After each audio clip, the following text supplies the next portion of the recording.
Hello everyone, we are going to make a scenery containing a house. Starting by making the house itself, we are going to first draw its structure, then we are going to make the chimney, door and then the window as well. After that, making some trees beside it and making a pathway as well. Then we're gonna make a wooden fence at the front of it. Then we are going to make a sun in the sky and then you can see it's ready.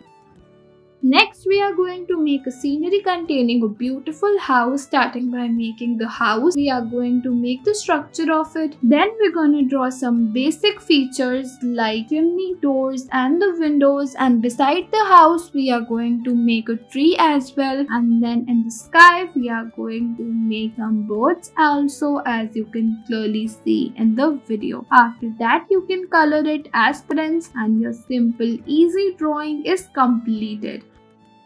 Next, we are going to make a house and a beautiful Christmas tree. Starting by the Christmas tree, we are going to make first its grass and then we are going to make the house as well beside it. After that, we are going to detail the house as well and the tree. After that, you can color it with any color you want and then your scenery is ready. Next, we are going to start writing the number from 0 to 5, starting by making the sun from 0 and the winter symbol from the 1. We are going to make some more clouds and sun. After that, a moon umbrella and then the lightning clouds and your figures are completed.